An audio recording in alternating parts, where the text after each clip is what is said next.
तो वेलकम बच्चों, जैसा कि आपको फील्ड ऑफ फिजिक्स सीरीज चल रही है, तो आज का हमारा टॉपिक रहने वाला है बेटा इलेक्ट्रिक डाइपोल। इलेक्ट्रिक डाइपोल के बारे में सारे WH क्वेश्चंस, यानी क्या होता है, क्यों होता है, कैसे होता है, ये सब जानने वाले। तो स्टार्ट करते हैं इलेक्ट्रिक डाइपोल से। सबसे पहले इलेक्ट्रिक डाइपोल की बात करें तो अपने जब चार्जेस की बात करते थे स्टेशनरी चार्जेस के अंदर, तो अपने शुरुआत के अंदर पढ़ा था बेटा single stationary charge. Single stationary charge में भी दो पढ़े थे, एक पॉजिटिव चार्ज और एक नेगेटिव चार्ज। डन। उसके बाद में अपने पढ़ा था सिस्टम ऑफ चार्जेस, जिसमें अपने प्रिंसिपल ऑफ सुपरपोजिशन पढ़ा था। ऐसे ही अगर टू चार्जेस का कोई सिस्टम हो, यहाँ पे समझने वाली बात है बेटा, ये टू चार्जेस सिस्टम है। टू चार्जेस का कोई सिस्टम हो जिसके अंदर एक स्पेसिफिक कंडीशन क्या है कि दोनों चार्ज जो होते हैं वो एक तो होने चाहिए इक्वल अमाउंट के अंदर, इक्वल। यानी अगर एक +1c है तो दूसरा -1c हो जाना चाहिए, और दूसरा होना चाहिए ऑपोजिट। अगर ऐसा कोई भी मतलब एक सिस्टम बनता है उसको अपने बोलते हैं इलेक्ट्रिक डाइपोल। अब इलेक्ट्रिक वर्ड मतलब चार्ज और डाइपोल का मतलब डाइपोल। जैसे मैग्नेट के दो पोल होते हैं N और S, और N और S दोनों जस्ट ऑपोजिट एक्ट करते हैं, बिहेव करते हैं। वैसे इलेक्ट्रिक डाइपोल के अंदर दो एंड्स होते हैं, एक पर पॉजिटिव चार्ज होता है, एक पर नेगेटिव चार्ज होता है। कंडीशन ये है कि दोनों इक्वल होने चाहिए अमाउंट के अंदर, और दूसरी कंडीशन ये है कि दोनों ऑपोजिट होने चाहिए इन पोलैरिटी यानी साइन के हिसाब से।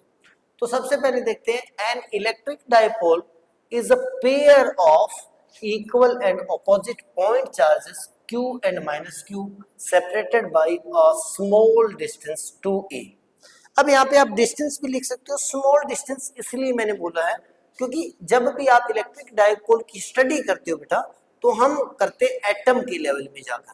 कहाँ पर? एटम के लेवल के अंदर जाके करते हैं। जैसे आपने देखा है NaCl जो होता है वो Na+ होता है, Cl- होता है। इसका मतलब Na पर जितना प्लस है उतना ही Cl पर माइनस है। और अगर मैं एक NaCl एटम की बात करूं तो ये बहुत स्मॉल होगा, और बहुत स्मॉल NaCl एटम में क्या है, इस साइड में उतना ही पॉजिटिव चार्ज है, इस साइड में उतना ही नेगेटिव चार्ज है, और दोनों अगर कंबाइन है तो एक स्मॉल डिस्टेंस से सेपरेटेड है। ऐसे सिस्टम को अपने बोलते हैं इलेक्ट्रिक डाइपोल। देन इसके लिए आप स्मॉल डिस्टेंस भी यूज कर सकते हो, और डिस्टेंस की जगह आप 2a कंसीडर करते हो या 2d कंसीडर करते हो, या 2a या 2d। आप चाहो तो a और d भी कर सकते हो, लेकिन a और d जब आप करते हो तो कैलकुलेशन थोड़ी सी आपकी आगे जो आने वाले डेरिवेशन उसमें उलझने की संभावना होती है, इसलिए अपने 2a या 2d से इसको कंसीडर करते हैं। तो क्या होता है इलेक्ट्रिक डाइपोल?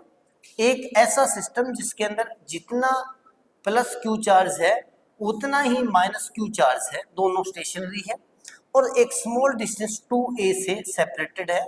इन टू चार्जेस के कॉम्बिनेशन को या सिस्टम को अपने बोलते हैं electric dipole. Is that clear? उसके बाद में नेक्स्ट अपनी बात आती है बेटा नेट चार्ज और डायरेक्शन समझते हैं इसकी। बहुत अच्छा क्वेश्चन बनता है डायरेक्शन पर। अभी जैसे अपने देखा कि अगर +q चार्ज है और दूसरी एंड पर -q चार्ज है, तो अगर मैं इसका नेट चार्ज देखना चाहता हूं पूरे सिस्टम का, तो अलजेब्रिक सम या +1 q एंड -q, इनका अलजेब्रिक सम होगा या फिर सम विद पोलैरिटी होगा, क्योंकि अपने चार्जेस की प्रॉपर्टी में पढ़ा है। तो नेट चार्ज हमारे पास क्या हो जाएगा? 0 हो जाएगा। तो इलेक्ट्रिक डाइपोल का जो नेट चार्ज है वो क्या हो जाएगा बेटा? 0। उसके की बात करते हैं तो इलेक्ट्रिक फील्ड आपको पता है कि पॉजिटिव चार्ज से रेडियली आउटवर्ड होता है और नेगेटिव चार्ज के रेडियली इनवर्ड होगा। तो ये इलेक्ट्रिक फील्ड हमारे पास ऐसे आ जाएगा, ऐसे। Is that clear? ऐसे। अब यहां पे समझने वाली बात है कि this is the direction of electric field. ये डायरेक्शन ऑफ इलेक्ट्रिक फील्ड है, ये डायरेक्शन ऑफ इलेक्ट्रिक डाइपोल नहीं है बेटा। डाइपोल की डायरेक्शन क्या होगी कि ये वाला जो लूप है वो कंप्लीट होगा। यहां से अगर स्टार्ट हुआ तो ये इसके अंदर जाकर ऐसे आएगा वापस, ये पूरा लूप कंप्लीट होगा। जैसे मैग्नेट के अंदर सेम होता है, N to S फील्ड जाता है, उसके बाद में बैंड होकर वापस आ जाता है। यानी अगर मैग्नेट के अंदर जाकर अपने फील्ड को देखेंगे तो वो आएगा S to N। ऐसे ही किसी डाइपोल के अंदर जो फील्ड होगा inside the field of any dipole जो होगा वो minus q to plus q होगा, इसी को अपने बोलते हैं direction of dipole. Then direction of dipole electric field due to them direction of ear from minus q to plus q. तो डायरेक्शन ऑफ डायपोल क्या होगी बेटा, minus q to plus q. अब एक समझने वाली बात, कमाल की बात, जिसके लिए आपको डायपोल पढ़ाया जा रहा है। अभी हमारे पास प्रीवियस वीडियो में आपने पढ़ा था कि इलेक्ट्रॉन क्या सोचते हैं कि जितना पॉजिटिव चार्ज का फील्ड होगा उतना ही नेगेटिव चार्ज का फील्ड हो जाएगा, दोनों कैंसिल आउट हो जाएंगे। लेकिन डायपोल के केस के अंदर ऐसा नहीं होता। डायपोल के केस के अंदर क्या होता है कि जब इन दोनों के इलेक्ट्रिक फील्ड को अपने ऐड करते हैं तो do not exactly cancel out, एक दूसरे को एग्जैक्टली कैंसिल आउट नहीं कर पाते, जिसकी वजह से नेट कुछ ना कुछ इलेक्ट्रिक फील्ड रहता है। ये कितना होता है, क्यों होता है, ये अपने एक डेरिवेशन से समझेंगे आगे। तो ये आपको समझ में आया। अभी तक हमने क्या पढ़ा, डायपोल, उसके बारे में डायपोल क्या होता है, टू चार्जेस का एक सिस्टम जो सेपरेटेड है और चार्जेस इक्वल एंड ऑपोजिट है पोलैरिटी में। फिर अपने क्या पढ़ा कि नेट चार्ज जो भी होगा वो किसी डायपोल का जीरो हो जाएगा, क्योंकि उतना ही पॉजिटिव और उतना नेगेटिव। तीसरा हमने पढ़ा कि डायपोल की जो डायरेक्शन होती है वो नेगेटिव टू पॉजिटिव हो जाएगी, negative charge to positive charge. इसके बाद में आगे चलते बेटा, आगे नेक्स्ट अपने पास आता है डायपोल के बारे में, डायपोल मोमेंट। एक नई चीज निकल के आती है जिसका नाम है डायपोल मोमेंट। डन। और डायपोल मोमेंट से पहले अपने इसका थोड़ा सा एक वो है फॉर्मूला है, वो समझते हैं। अभी हमने एक डायपोल देखा, क्लियर, यहाँ पे प्लस क्यू था यहाँ पे, और यहाँ पे माइनस क्यू था, और सेपरेटेड था 2a डिस्टेंस। अब एक नई डायरेक्ट चीज, क्वांटिटी, फिजिकल क्वांटिटी मिलती है अपने को, डायपोल मोमेंट। फिर अपने ये भी समझेंगे कि इसको पढ़ने का फायदा क्या। डायपोल मोमेंट, डायपोल मोमेंट क्या होता है बेटा कि अगर इन दोनों चार्ज में से किसी एक चार्ज का मैग्नीट्यूड ले लेते हैं और उसको मल्टीप्लाई कर देते हैं सेपरेशन डिस्टेंस से, तो जब वो जो फॉर्मूला आता है उसको अपने बोलते हैं P, उसको डिनोट करते हैं P से। और P हमारे पास क्या है, डायपोल मोमेंट। यानी डायपोल मोमेंट क्या हो गया बेटा, वो हो गया चार्ज, अब यहाँ पे ध्यान रखना सिंगल चार्ज होना चाहिए, multi separation distance, separation distance, इसको अपने बोलते हैं डायपोल मोमेंट। अब यहाँ पे इसको डिनोट करते हैं P से। अब यहाँ पे समझने वाली बात क्या है कि Q जो है वो एक स्केलर क्वांटिटी है, मैंने पहले भी प्रॉपर्टीज में करवाया था। तो Q तो स्केलर क्वांटिटी है, लेकिन यहाँ पे जो डिस्टेंस है जो 2 है वो क्या है, डायरेक्शन वाली क्वांटिटी है, यानी वेक्टर है। 2a वेक्टर के जैसे बिहेव करता है। क्यों करता है बेटा, क्योंकि अभी अपने पढ़ा था कि डायपोल की एक डायरेक्शन होती है, डायपोल की डायरेक्शन क्या होती है, -2 प्लस, इसका मतलब 2a इज अ वेक्टर। तो अगर ये स्केलर इनटू वेक्टर है तो ये भी वेक्टर आना चाहिए, क्योंकि स्केलर को अगर वेक्टर से मल्टीप्लाई करोगे तो वेक्टर का स्केलर से मल्टीप्लाई करने पर वेक्टर ही रहता है। तो ये हमारे पास हो जाएगा P vector equal to 2aq या 2dq। अब यहाँ पे a जो है वो क्या है, एक vector quantity. Is that clear? इसको अपने बोलते हैं डायपोल मोमेंट। अब जैसे मैंने बोला, हो सकता है बोर्ड वाले 2a की फॉर्म में ना दें, वो a की फॉर्म में दे दें, यानी जो डिस्टेंस अपने 2a कंसीडर करें वो a भी तो हो सकता है, वो तो अपने कंसीडर करने पर है। तो उस कंडीशन में P क्या हो जाएगा बेटा, वो QA हो जाएगा, या फिर P क्या हो जाएगा, QD या DQ, जो भी लिखना चाहते हो वो है। Is it clear? इसको अपने बोलते हैं डायपोल मोमेंट। अब इसके बाद में अगर डायपोल मोमेंट की अपने नेक्स्ट बात करते हैं तो एक क्वेश्चन और बढ़िया बनता है, यहां से पूछी जाती है इसकी SI unit, SI unit of dipole moment. तो ये तो इजी है, आप सीधा सा बना लोगे। कैसे बनेंगे सर, इस चार्ज की तो थी कूलम और लेंथ की हो जाएगी मीटर, और 2 की होगी नहीं क्योंकि वो हमारे पास स्केलर है, तो ये हमारे पास बन गई कूलम मीटर। डायपोल मोमेंट की SI यूनिट क्या होगी बेटा, कूलम मीटर। और बढ़िया क्वेश्चन बनता है, इसकी MLT बना लो, M बॉक्स बना देता हूं, क्या बना लेते हैं, MLT। तो MLT क्या बनेगी, बनाओ, 2 की तो होगी नहीं, इसकी हो जाएगी लेंथ है तो L1, और Q किससे बनेगा, Q इक्वल टू IT से बन जाएगा, है ना, 10th क्लास के अंदर। और I के लिए क्या यूज करते हैं, एम्पियर, तो A1 हो जाएगी, T के लिए T1 हो जाएगा, तो L1 A1 और T1, या हो सकता है ये आगे पीछे लिखा हो L1 T1 A1, जो भी। This is the MLT of dipole moment, is that clear. और डायपोल, अब दोबारा फिर से एक चीज मैं आपको बताना भूल गया, डायपोल की डायरेक्शन क्या थी बेटा, डायपोल की डायरेक्शन मेरे पास थी -Q2 + Q, तो डायपोल मोमेंट की भी डायरेक्शन वही होगी। देखो जैसे P इक्वल टू अपने पास क्या है 2AQ, डन। अब यहाँ पे ये तो स्केलर था, तो जो A की डायरेक्शन होगी वही P की डायरेक्शन होगी, तो डायपोल मोमेंट की भी डायरेक्शन अपने पास क्या हो जाएगी, डायपोल मोमेंट की डायरेक्शन भी अपने पास क्या हो जाएगी बेटा, -Q2 + Q, यहाँ पे डायरेक्शन लिख देना, क्लियर। उसके बाद में नेक्स्ट चलते बेटा, तो अब अगर डायपोल मोमेंट को अपने समझते हैं, तो डायपोल मोमेंट क्या है बेटा, a dipole moment is a measure of the separation of positive and negative electrical charges within a molecule. It indicates the polarity of chemical bond or molecule. यानी chemistry के अंदर आप पढ़ते हो polar substance, non polar substance, तो वो polar या non polar कहाँ से आता है, यहीं से आता है। अगर किसी भी मॉलिक्यूल का या किसी मॉलिक्यूल का क्या होता है कि अगर उसका डायपोल मोमेंट होता है तो वो पोलर सब्सटेंस या पोलर मॉलिक्यूल होगा, और अगर डायपोल मोमेंट नहीं होगा तो उसको अपने नॉन पोलर बोलेंगे। Is that clear. तो P का फॉर्मूला अपने पास आई क्या, 2AQ।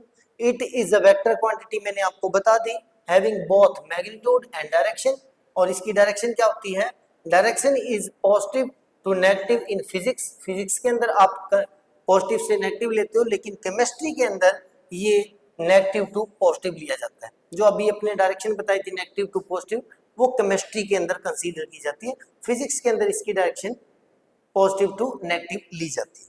इज दैट क्लियर बेटा।